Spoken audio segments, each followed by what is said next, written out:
Thank you everyone for coming to the March Cyber Meetup. I'd like to welcome Tim Jacks, professor at SIUE, to talk about cybersecurity.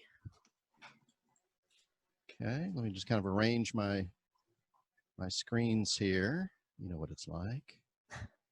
So I'm going to share my whole screen so I can drag some windows in and out. So don't judge me by my icons or anything, because I know that's what everybody does. Anytime somebody shares their screen with me, like, oh, what do they have installed there? What do they have in the taskbar? What's going on there?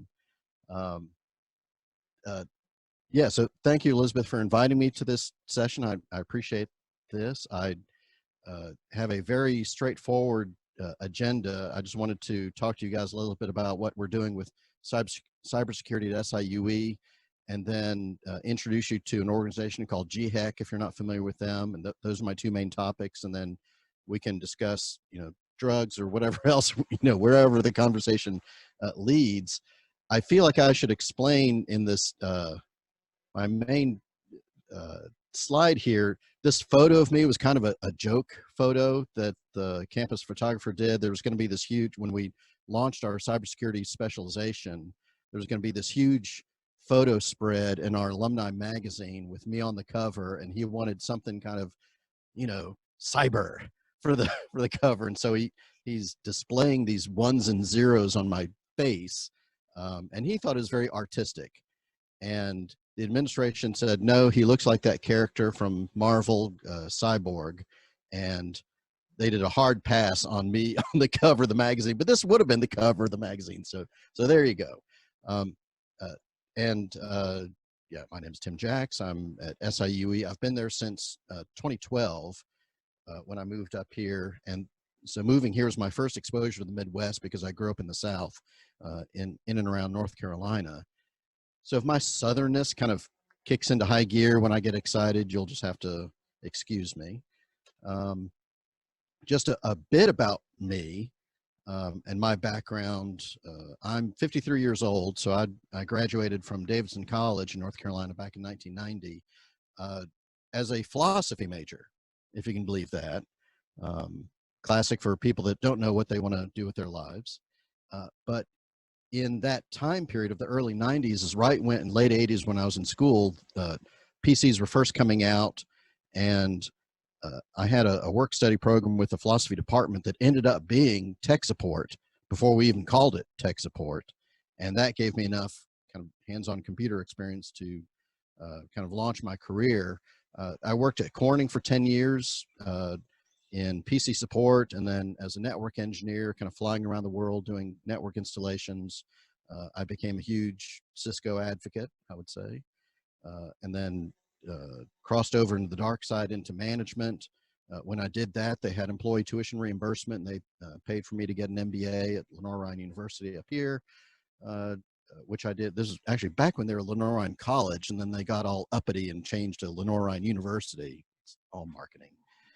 And then Corning this would be around 2001, and the old timers will remember the dot-com bust and the commensurate dip in fiber optic sales, where people didn't want to buy fiber optic cabling anymore.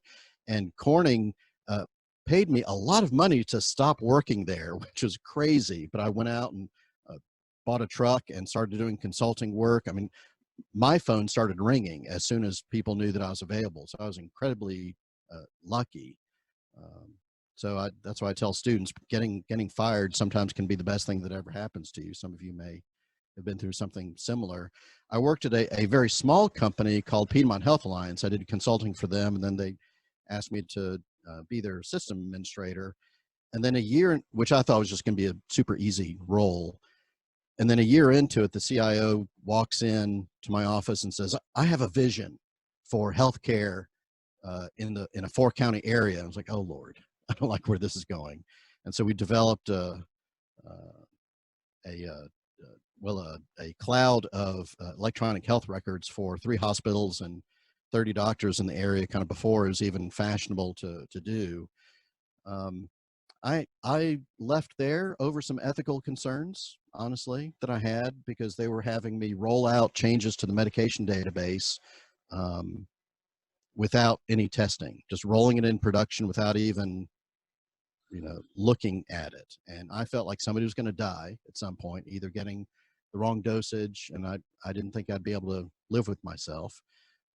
Shortly after I left, the CIO was fired by the board, so life is interesting.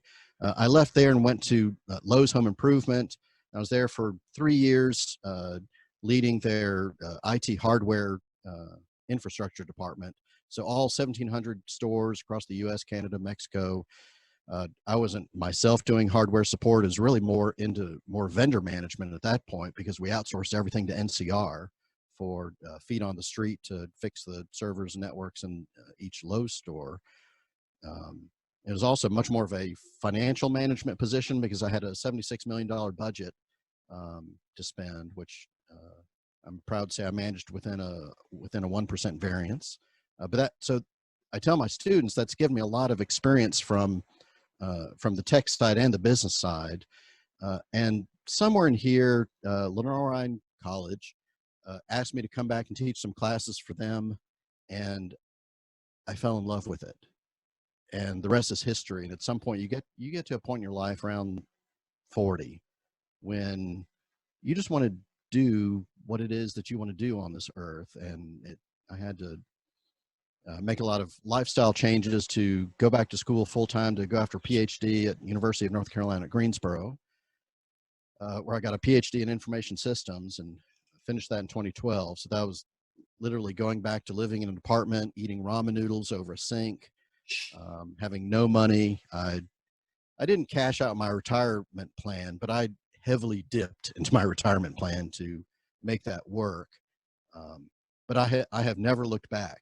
It was all worth it, even though this whole experience getting a PhD was a blur for me.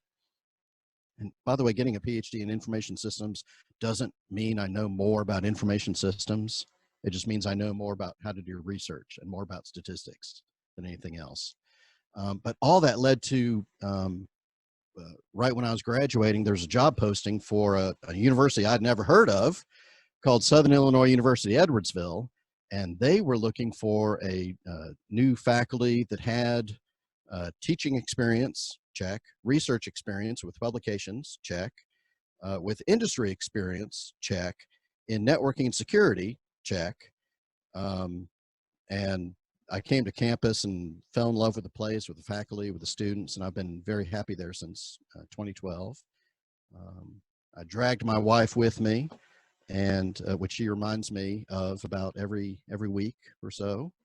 And she's a VP of technology risk at US Bank. So we're kind of in similar areas. And so discussions over dinner are kind of like our discussion before the meeting here tonight, just about anything related to IT and security and such. But that's me. So this is where I landed at SIUE, which is right across the river, right across the big scary bridge. I've heard students call it the big scary bridge. We're a little provincial on our side of the river here. But we are a four-year regional university, a regional comprehensive university to be specific, in that we're not a trade school, we're not a technical school, we're a full four-year program, and our students take a very wide variety of classes that I'll get into. I live right around the corner from campus in the SIUE neighborhood, if anybody's ever been to Edwardsville. So it's probably 25 minutes from my doorstep to the Arch, downtown St. Louis, less if there's no traffic. We're not far. Over 1,600 students, if you count undergrad and grad students. So we're pretty big. We actually, in early 2020, maybe late 2019, is when we surpassed Carbondale, our flagship institution, right? So SIU, like the name SIU by itself kind of refers to Carbondale. Now we cheekily call them SIUC, which they hate. And this is the first time that our enrollment went over theirs, and they were not very happy about that at all. Being close to St. Louis, I think, is a big factor. A lot of faculty, a lot of land. SIU is one of the biggest campuses just in terms of acreage in the U.S., and it's gorgeous. One of our claims to fame is we're a very safe campus. partly because we're out in the boonies, you know, way outside of St. Louis, but we actually pull a lot of people from Chicago down to our neck of the woods. I do get a lot of people asking me how enrollment has been affected by COVID. We're down, I mean, depending on the school and the department, about 5% across the university. So it could be much, much worse. Quite frankly, a lot of people are just knuckling down to get through their education so that, you know, by the time they're done, they can actually get a job in the real world in a post-COVID world. Which, by the way, not to brag, but I got vaccinated today. I'm so happy. We can talk about that at the end if you want to compare notes on vaccination experiences. But mine was super positive. My wife and I did that this morning. Right or wrong, we're a regional university. We're here to serve the needs of the Southern Illinois kind of Metro East region. So we do not have a lot of international students. I wish we had more diversity in that regard, more because UNC Greensboro, where I went for my PhD, was extremely cosmopolitan, and I loved that. SIUE, I mean, this, what's our number here? Like the number of people from Illinois, so 84% Illinois. In my classes, it's typically 95% of my students are from this area within a 10, 15 mile radius. They are very local. Now, that's not necessarily negative, because one of the things I lord over Washington University is they bring in students from all over the US and then they leave St. Louis and same thing with SLU, whereas our students stay. They grew up around here and they want to stay in this region. And so that's part of the value proposition I offer local employers. We do have 8 different schools. I'm in the School of Business, which I just wanted to point out. I'm not in the School of Engineering. Engineering has their own thing. And they're also working on a cybersecurity program. School of Business just got there first, thanks to me. Sorry, not sorry, but that's how the cookie crumbles. That's a lovely picture of what my building looks like. With the School of Business is Founders Hall right here. My office is kind of behind the tree right here, but I can look out over the lake. Back when I went into the office, I might start going to the office again because it's a beautiful campus. We have 4 departments in the School of Business: accounting, business admin, econ finance, and then this awful name, computer management information systems. The short version of this Shaggy Dog story is that the previous chair of the department wanted to make sure that students saw this major. And so instead of calling it information systems or even management information systems, put the word computer in front of our department just so it would fall alphabetically before computer science. Yeah, that's how we roll in academics. I like that our class sizes are typically 30 to 40.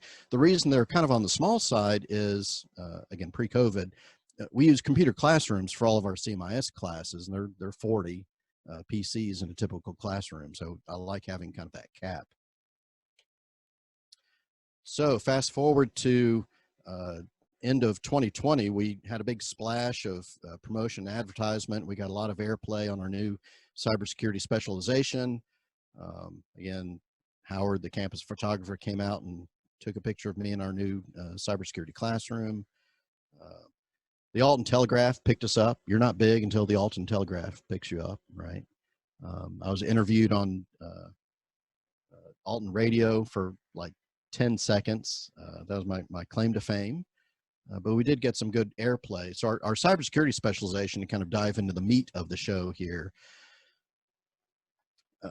The reason I wanted to point out we're in the School of Business is it's not all about the tech skills. So an SIUE student entering the workforce is going to have covered, 2 years of gen ed, English, math, science, general education. We get a lot of transfer students from community college, and that's a super smart way to do it, just financially. Just knock out your gen eds at the community college and then transfer into SIUE. We welcome those students. And then SOB stands for School of Business, of course. Not what you're thinking. so all of our cybersecurity folks are going to take the School of Business core, intro to accounting, to econ, marketing management, and so forth. And then there's a base of CMIS classes, just systems architecture and database and networking and programming logic. I'm a firm believer that you can't just throw students into cybersecurity without having some kind of basic understanding of how the heck IT works, and trying to ride that line between balancing business skills and IT skills and cyber skills is very tricky. And I'm still working with my department on finding the right mix. I think we're close, but it's a work in progress. And then they get to pick three to five cybersecurity electives. Now the curriculum, I've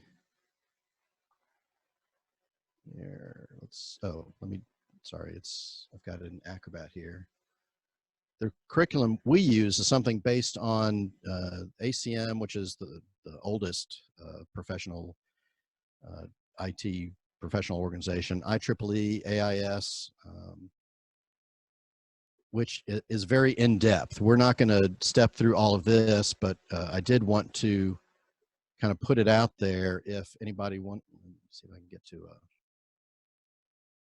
picture here. Obviously, we're kind of more on the information system side of things, but in terms of what topics we need to cover, we tried to pull from a very standard list, and we can go as deep as you want later on. This is a link to the cyber specialization page, which I don't think gives a very good description of what we offer. It gives a sample curriculum. I think it's easier, we kind of call out transfer students here. I think it's easier to show students a picture, because I always think a picture is better. This is kind of a snapshot of what our students are going to go through. 108 is just intro to Microsoft Office. Everybody has to take programming logic. We're in the process of shifting that from, actually just this past year, we shifted it from Visual Basic to Python. So it's not teaching Python, it's teaching, here's how any programming language works, and then providing some examples. And I lobbied heavily for Python just to make it more kind of attractive for cyber folks. 270, structured systems analysis, hardware and system software. This is intro to operating systems and PC architecture, server architecture. Then, of course, they have to have the intro to InfoSec class, which I'm currently teaching. They have to, this is an elective for our CIS folks, but if you're in cyber, you have to take telecom, because I think you have to know what the heck an IP address is and a subnet mask if you're going to get into this area. And then the electives we've created so far include IT audit and control, ethical hacking, security and analytics, server class, only because it's so heavy into Active Directory, which I think is also useful for this area. And then my coup over here, you'll notice there's a different prefix here. CJ is for criminal justice, because I outsourced. Law enforcement is not my area. Thanks to Justin, I've got just enough knowledge to cover a week of cyber law in my intro class, and that's it. But I went hat in hand to the chair of the Criminal Justice Studies Department to see if they could help me out, and he very generously offered to convert one of their graduate level cybercrime classes to an undergraduate class. And so we let our students take that class as an elective and give them credit for that. Just a smattering of, here's what I get into in my InfoSec class. A lot of it's NIST heavy, and secure SDLC. We talk about all kinds of threats, how to deal with ransomware, and even more importantly, how to keep up with threats, how to get notifications from CISA, from InfraGard, how to keep up with an RSS feed. I have a security in the news segment once a week where students have to bring, security in the news, what's happening, and be able to tightly recap it, not read from a website, but kind of explain in 60 seconds, the latest threat and what the business impact of that threat is and how to mitigate it. A lot of legal and ethical issues, governance and planning, policy and procedure documentation. They hate me for this, but I give a lot of writing assignments, a lot of writing homework assignments. Write a security procedure, write a security policy. Some of them grab that with both hands and do a great job. Some of them act like they've never had to write a thing in their lives, but I think it's important. Security education, training and awareness, incident response, maintenance and monitoring, and again, just kind of introductory principles in all these areas. And then because this is the class where a lot of our students decide if they want to get into cybersecurity, I do a lot of, just shameless recruiting about these are all the different types of jobs that we need in cybersecurity right now. The other classes, which I didn't want to list out all the topics for every single class. I'm happy to take questions in as much detail as you want after this, but the IT audit and control class I explained to students is, I wish I'd called it cybersecurity auditing, just because it'd be a little sexier and a little easier for students to understand that it's part of the cybersecurity curriculum, but it's a third audit, like straight auditing out of the accounting world. Just how to plan an audit, how to write an audit report. Then it's a third governance, and then a third cybersecurity issues focused heavily around compliance, government regulatory compliance. We get into GDPR and all the fun stuff we got into last time we got together for a meetup. The ethical hacking and pen testing class is new. That was it's being offered for the second time this year, and there's a lot of certified ethical hacking material in there. It's not part of the class, but it's kind of framed around that, if you will. Security and analytics, which is more Python than a lot of R. A little intro to Tableau, I think, in that class too, which we just started offering. I don't teach all these classes. We have 13 full-time faculty, and I didn't want to be captain cybersecurity in the department.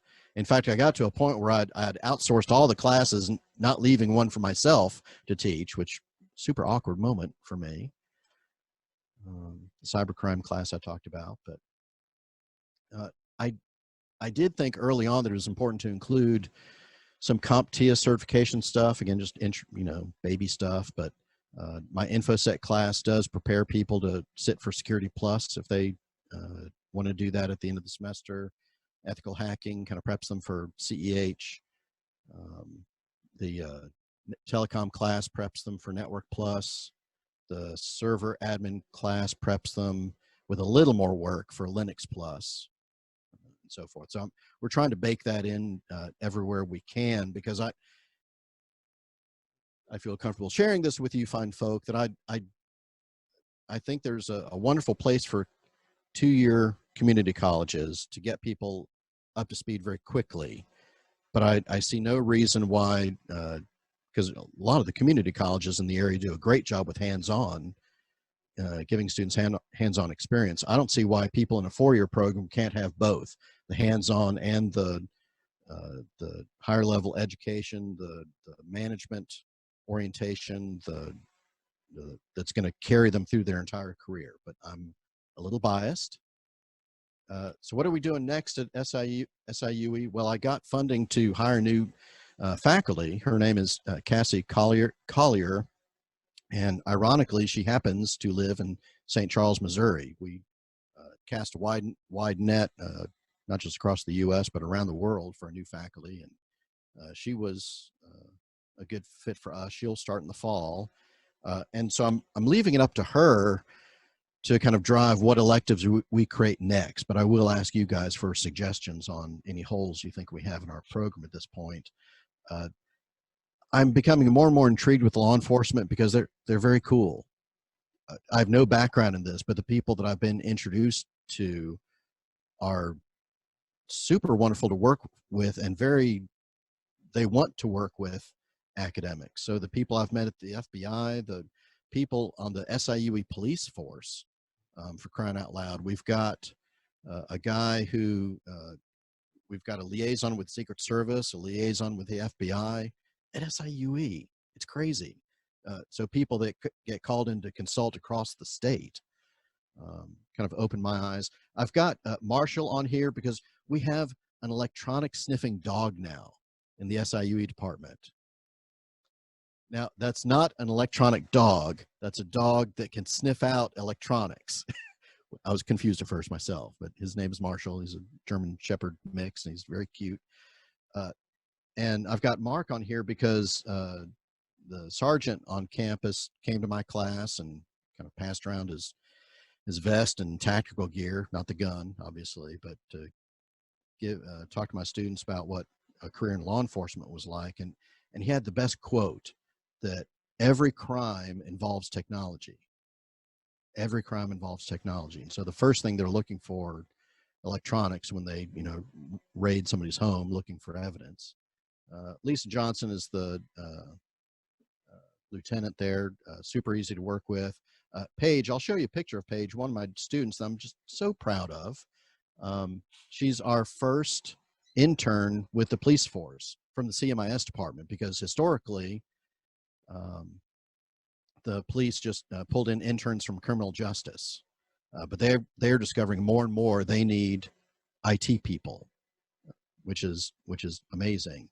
And then I was super proud when Paige was nominated and then voted on by all the faculty to be our CMIS Senior of the Year, which is a distinction for students with not just high academics, but high level involvement. And I'll give you a sense of her involvement, things that she's done. Maybe so our cybersecurity specialization is an undergraduate offering. Maybe we do a graduate program next. Maybe we do a post-bac certificate next. I'm still trying to figure this one out. What's next for me is I go on sabbatical next year, which is super awesome. So I got tenured in 2018, which means they can't fire me unless I do something truly egregious, which hopefully that doesn't happen. But one of the perks of being tenured faculty is you get to do a sabbatical every 6 or 7 years. And so I'm going to be doing some research on DevSecOps, because that's a whole new area for me, something I didn't grow up with and kind of my time at Corning and Lowe's, but I think it's something we do need to be exposing our students to. So that's what I'll be doing next year. If I may, if you're wondering, yeah, but what does this have to do with me, Tim? Here's what it has to do with you. We love having guest speakers, experts in the field, talk to our classes. It's even easier now because most of our classes are done via Zoom. So it's not like I have to get you a parking pass and give you directions to come to campus, which we've done over the years. We do have a student chapter of AITP, Association of IT Professionals. They need guest speakers all the time, again, via Zoom. Senior projects and our senior portfolio fair. Our seniors have to, on that picture of the curriculum, there's CMIS 470, which is the capstone class. We have really raised the stakes in that class for our seniors, where they have to work on a real life project with a real world sponsor that gives them a kind of a small size project that they can knock out in a semester. So if you have ideas for projects, it's free labor for you and then experience for our students. They do better with, not coming up with an implementation for you, but coming up with a design for you. Something they've been successful with in the past, creating up a database on the back end with a website on the front end and doing a proof of concept for you. If your organization offers internships, I would love to hear that. If you want me to personally send out a job posting to my best students, I will totally do that for you. I will never send you a dud student, because I think just that reflects badly on everybody. So if you're recruiting for a entry-level cybersecurity position, if there even is such a thing anymore, we can get into if there's such an animal. But if you have a job posting you want to pass around, I'll totally do that for you. And before I jump into GHECC, I want to kind of pause here and see if you saw any obvious holes in our curriculum, and also, let me ask that question first. Do you guys see any holes in our curriculum? Were there any areas that you're like, oh my God, why aren't they teaching this? As a Windows guy, I didn't hear anything about PowerShell. Yeah, it's kind of it's not going away. Okay, that's a good one. I did like the NIST, and the writing the policies is excellent because we're enduring an audit right now, and some people have never even seen what a policy looks like. Yep. Other ideas, other suggestions? Tim, this is Justin. I think you're right. The law enforcement and government aspect is something that can't be understated. You know, as I kind of talked about, the internet was originally founded by the government.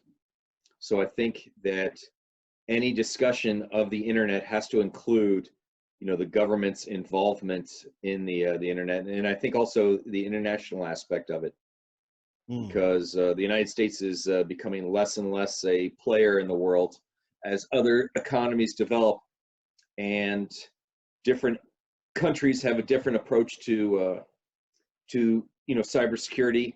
I think you know, there's worthwhile discussing, you know, the approach of the Israelis about utilizing cybersecurity as an offshoot of their military, and they're now utilizing it as it's, you know, it's kind of the Air Force, the Army, and cyber, right?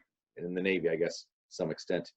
But there's a, you know, a tremendous part that can be involved with the government, and I think that's something, it's certainly interesting because a lot of people don't know too much about that.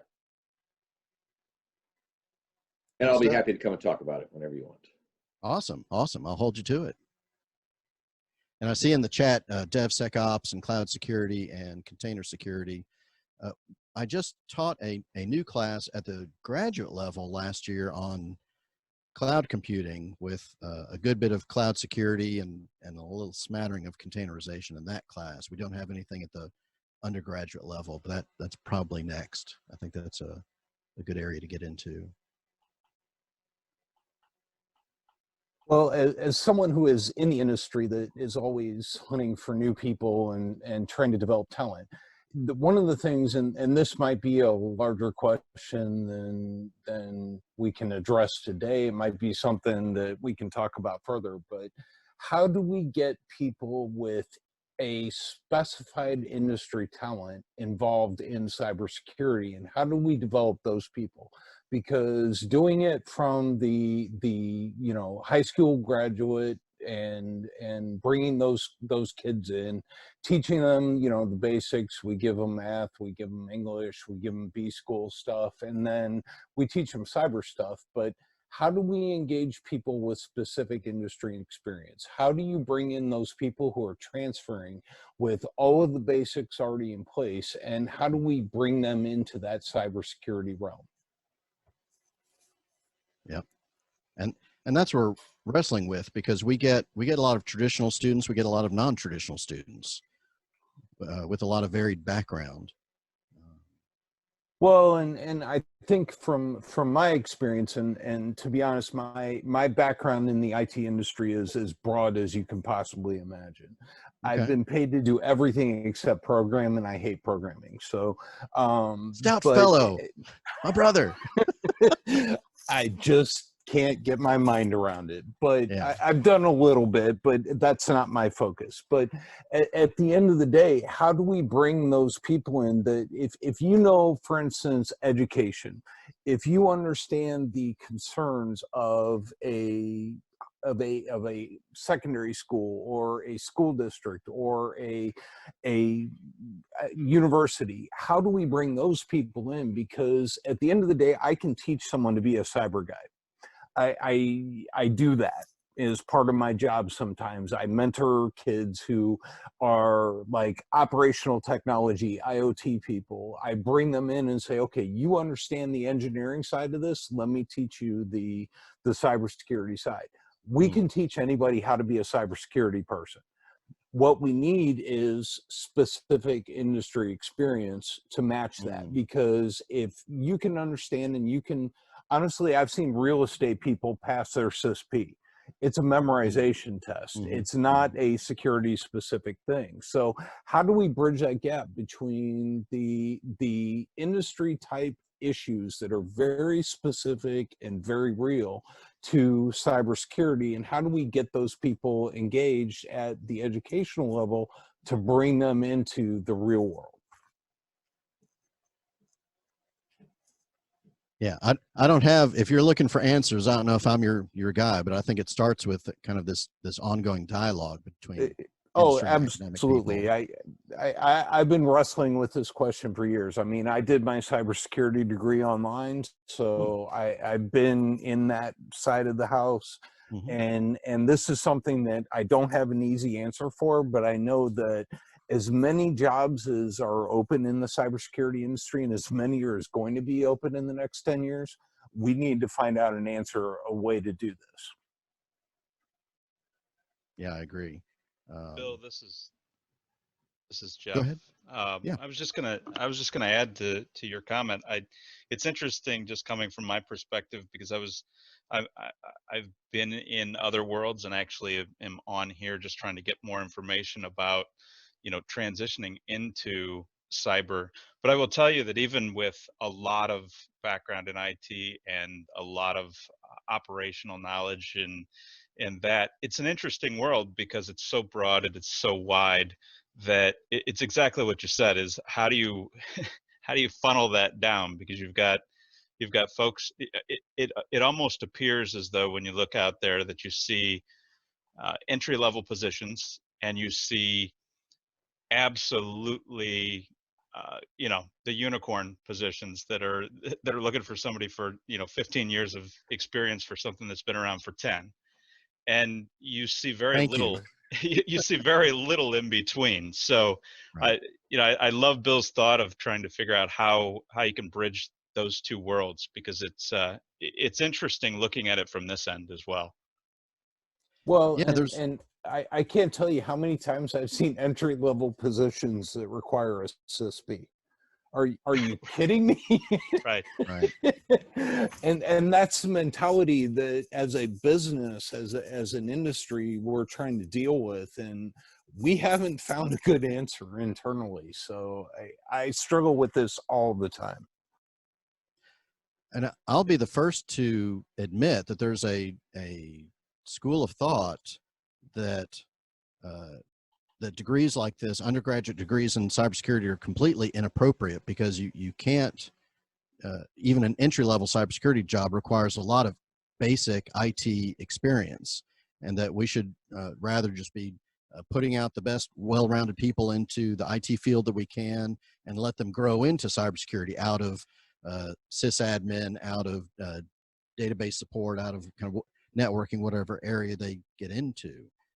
I get that too, but there are just so many jobs out there. Let me throw my position in on that. That I do not believe that there is any intrinsic difference between information technology and cybersecurity. Now, just so you know, I started my cybersecurity career very early in the 90s, and I was the director of technology for multiple ISPs. So I was the guy that got the early FBI subpoenas asking for really bizarre stuff. And at that, so my career has naturally spanned that piece of, hey, there is no difference between cybersecurity and my day-to-day routine of making sure all of my IT systems are alive. I still don't believe that there's a difference. And until the computer science guys, the IT guys come around to that thinking, in a way, we're kind of in a hole of, we're going to tack on, add on, build on cybersecurity to whatever the heck they already decided to do. So it's a conundrum that is hard to solve. It's hard for any business, no matter what the size, but it's one of those pieces of this puzzle that I think we need to tackle at some point. Right. Yeah, finding that balance of skills, it's a difficult recipe to find. I think we're on the right track at SIUE, but it's going to take kind of constant a constant feedback loop from professionals such as yourselves to kind of keep us on track with what you're looking for in students. I mentioned certification, and in fact, what I'm Elizabeth, for you, what I'm deliberately doing is kind of slowing down, because I'd like to kind of talk about some of these issues in a little more length, and maybe I do a part 2 in the future on GHECC, just to Oh, for be sure. thinking about that. One of the things I've rolled into our program, and other people have really latched onto, is this idea of certification. And I recognize it's just a piece of paper, and some hiring managers don't give a crap about, certification. They want you to be able, they want to see what you know how to do, not that you could pass a test. But my thinking is still that if you've got 2 candidates and one's certified and one's not, that maybe they've got a little edge. In fact, my recipe for students is, if you get a 4-year degree and an internship, work experience somewhere, and a couple of certs under your belt, and a decent GPA, 3.0 is fine. I don't think everybody needs to be a 4.0 GPA. In fact, those people are no fun to work with. That somebody well-rounded like that's the unstoppable person. And so that's what I'm really pushing for. I think there are plenty of other universities in the area that are going after kind of a different combination of skills, and there's a place for all of us. And that kind of, it's foreshadowing for what I'm going to get into with the GHECC discussion maybe next time. I do want to, I feel like I can air a little dirty laundry with you fine people, and that's this. We got a very difficult announcement sprung on us in a faculty meeting this past week on Friday, that due to budget concerns, the university kind of unilaterally, without any input from faculty, decided to cancel all software licenses. So through textbook services. So we can still use any textbook from any publisher we want, but they're no longer footing the bill for software licenses.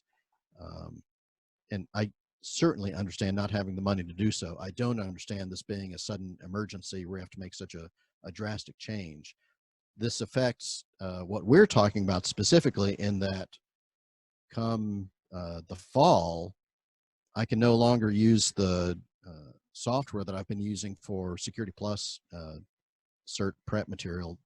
So there's a company, you may not have heard of a company called Test Out that does kind of this certification prep stuff, but it's not just how to pass the test, because it's a lot of interactive lab sims, that because I don't have $1 million lab for hands-on stuff with students. I've got examples of firewalls and routers and switches in a rack in the classroom to kind of point to, but I don't have a full-fledged lab, partly because I think that can be spun up in the cloud more easily.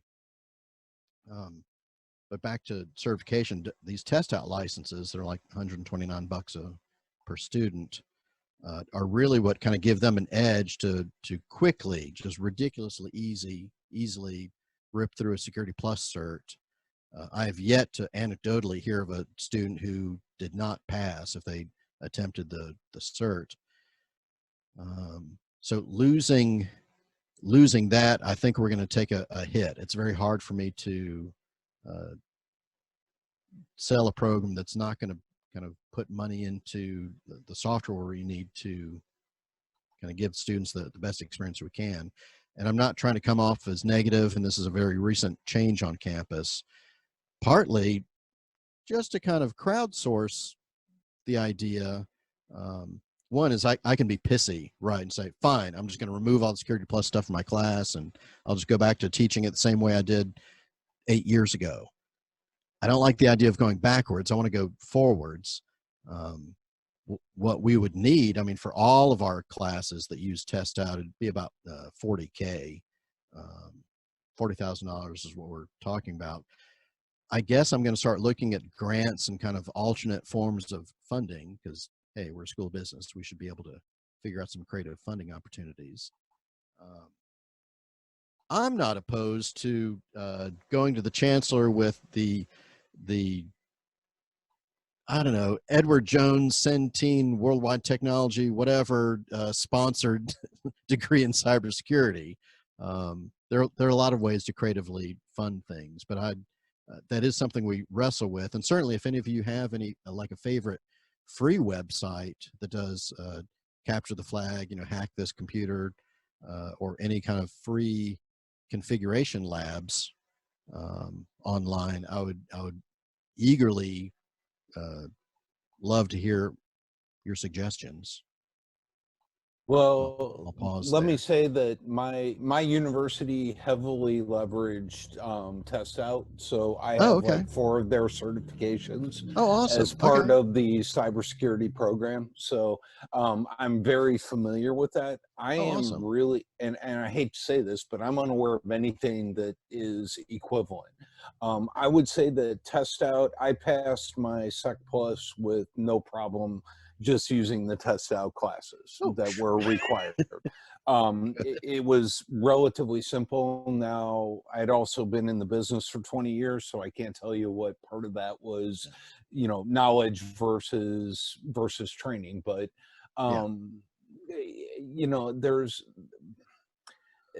there's a certain amount of, I mean, obviously you've heard of Hack the Box and things like that, but when it comes down to what I found valuable about Test Out was the actual security implementation of, here's a router, here's a Windows server, here's 2012, configure the security policies. That was actually useful to me, and I've been in the business for a long time. So that's kind of a tough question. Worldwide has their big configuration lab in Edwardsville, so I'm guessing you might be able to work something with them. Yeah, all suggestions are welcome. Hey, I excel at sucking up. I can suck up to the best of them. But this, again, this comes down to the question of how do we develop? Worldwide, we talk about Worldwide, they're one of the largest cybersecurity employers in the St. Louis area, just by number of bodies that they employ, multi-billion-dollar business. Are they willing to invest in the future? I don't know. I mean, I've got contacts there. We use them. I talk to those guys on a relatively frequent basis. But how do we bridge that gap between real world and the educational space? I think all of these questions are exactly the same. It's just how do we make that happen?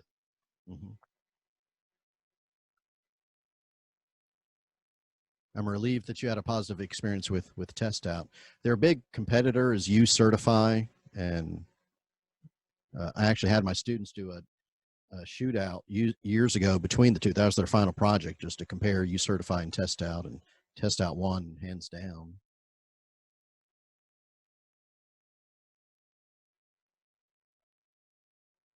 Also, if anybody wants to volunteer to write us a big fat check, that'd be super awesome.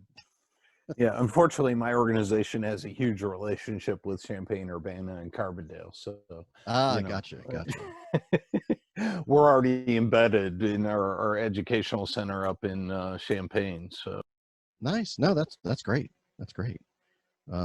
Again, that kind of segues nicely to the future topic of the GHECC Gateway Higher Education Cybersecurity Consortium, of kind of bringing universities together to talk about these same issues and to collaborate and leverage each other's resources, not have to recreate the wheel at every campus. So yeah, I'm not above riding somebody else's coattails or letting somebody ride mine. Any other kind of holes in the curriculum? I've got a deliberate hole around cryptography, like hardcore cryptography. We cover the basics in the intro class, but there are topics like that and kind of firmware level security that I'd leave to the fine folks in engineering, because I can't be all things to all people. Yeah, but if you think about that, I mean, cryptography, there's 2 places. Storage, network. That's really the whole ball of wax for cryptography, right? We have SSL, TLS on the network side, and then whatever we do to encrypt the data that's sitting at rest. So if you need to address that, and I know that in my program there was at least we talked about the CISP topics with encryption. What is it? Where do you use it? How do you use it? All of that. That to me feels like a major gap for you, because at the end of the day, that's literally a base requirement of everything. In this day and age, it's almost to the point where cryptography has been handed over to information systems, because if they're not building a server that is encrypted at storage, then what the hell are they doing?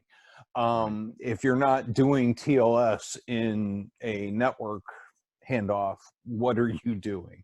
But that also doesn't feel to me like a huge gap that can't be filled within your curriculum. You know, honestly, I would throw that over to the telecom. I think you said there was a telecom class that handles the networking side. They should be covering TLS 100%. That should be a day one type topic, or day two or day three.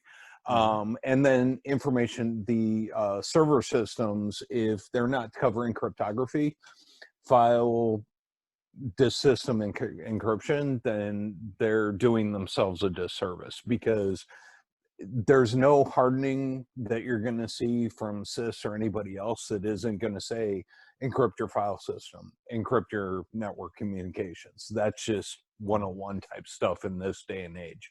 I would approach it that way. That's just me. These are great suggestions. I haven't taught the server class yet. I used to teach the network class all the time, just from my background at Corning is a fun class for me. And I tried to introduce them to TLS 1.3. Is that the new version? TLS 1.3. And yep, that's the current standard. Has everybody kind of upgraded at this point in their enterprise? I'll be honest, we accept 1.1 as a last default, but 1.2 is our standard. So 1.3 is kind of still pie in the sky type territory. Oh, okay. Well, because I would tell students, this was like a year or two back, that, you know, your first job in, you know, as a junior network admin might be to roll out, you know, 1.3 across the enterprise. So it sounds like that still might be the case. No, that's helpful. Other questions from other folks? Is anybody awake out there? I am. Robert, what do you think about all this? Very interesting. Very interesting. Let's see. Here's what I'm going to propose, since I want to kind of respect everybody's time, is I can get into GHECC in a future session. Oh, and let me just kind of scroll down to here.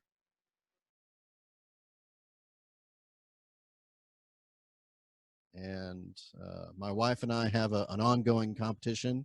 Who's got the bigger network of contacts on LinkedIn. She was winning for a long time with all of our contacts at US Bank. I think I'm starting to catch up with her, because, you know, students semester after semester, it kind of snowballs. It's a polite form of disagreement in the Jack's household, but hey, everybody argues about something. So if you would reach out to me on LinkedIn, if we're not, I think I'm connected with several of you already, but I'd love to connect with more. And Sonny, I saw your message in the chat. Obviously, I would love to talk more about that. If you want to have a phone conversation later this week, or if you want to just give me if there's a person at Worldwide you'd like me to reach out to. I've talked to a couple of people there who they're open to collaboration, but they're just super busy. And it's hard to get their time.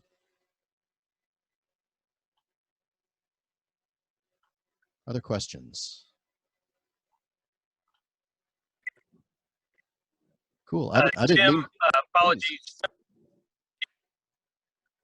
Yep. Tim, Nick? apologies for jumping in here last minute. Yeah, I apologize for that. I'm actually in my car driving right now. But I don't know if we have, Elizabeth, if you can see if we have any of the newer guys or Matt that are on, but these guys are right out of college. They can maybe shed some light and give some thought into, the conversation that was just going on, honestly. Going right from college into an internship, and now they're in the job right now. So I don't know. I'm kind of calling the new guys out, but it might give some, give you some direction or at least their thoughts, right? Yeah, thank you, Nick. I love that. So, Elizabeth, I think the burden's on you to start calling out who you think is a new person that might have an opinion on, did your education help you at all? Did it prepare you at all for the workforce? What worked? What didn't work? I would love to hear that. Yeah, definitely. I'll have to pick their brains. They write a lot of blogs for me, and I don't know if you'd be interested in reading any of those about starting out in cybersecurity and just what it's like to be a newbie in the field. Yeah, I'm sure they could provide a lot of insight. Documenting that in a blog? They've done several blogs for me, and a few of them are around that topic. Oh yeah, where are those blogs located? On our website, TechGuard's website. I can send you a link to that. Oh, okay. Mm-hmm. Yeah. I'd love to look at that. And feel free to subscribe. We publish every Thursday usually. Okay. Yeah, so I guess to kind of wind things down, I'll stick around as long as people want to talk, but kind of to go full circle back to where I started as a philosophy major. I don't remember a whole lot, but I do remember that knowledge is based on experience. It is. And I kind of bring that to my new academic career. That's my stance. And I can't thank you guys enough for being willing to chat about this stuff. It's really super helpful. So Sonny, I'll definitely follow up with you and anybody else that wants to chat at any point. In fact, I'll put my cell number in the chat window here. Anybody wants to call me or text me. 276-206-7067. Yeah, I've got a weird area code because I kept my phone number. It's actually a Virginia area code, which is super strange, but. Hey, Tim, I was just going to chime in here real quick and let you know that if you need any contacts just around the St. Louis area for thinking about getting into Worldwide or any of the other large organizations, please reach out and let me know. We appreciate you talking, but the DevSecOps, I've got a couple guys and a couple contacts that you could probably pick the brain of when you head on your sabbatical.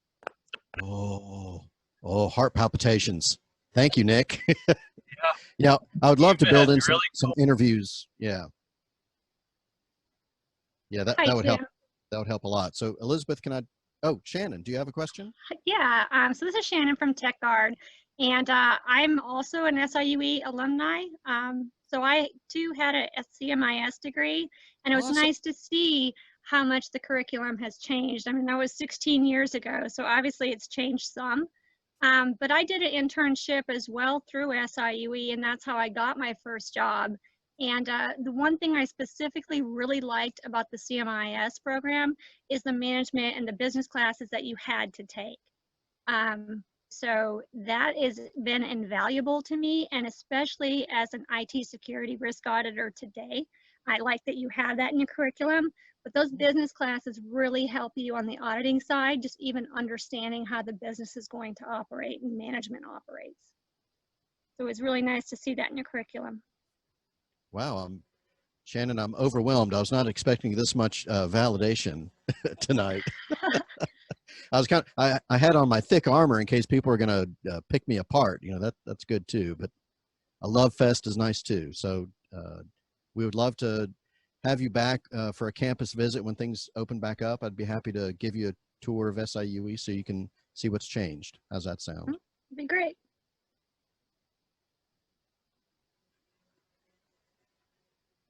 Okay, Bill, I look forward to more discussions with you. Sonny, more discussions with you. And anybody else. So I'm going to say back to you, Elizabeth.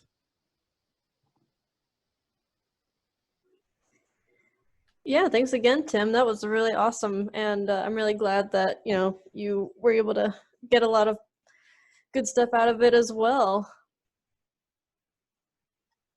Yeah, I get excited talking about this stuff. It's nice to talk to other people that get excited about it too. So, good group. Thank you so much. Yep, and we'd definitely love to have you back whenever you're ready Okay. for more of that stuff.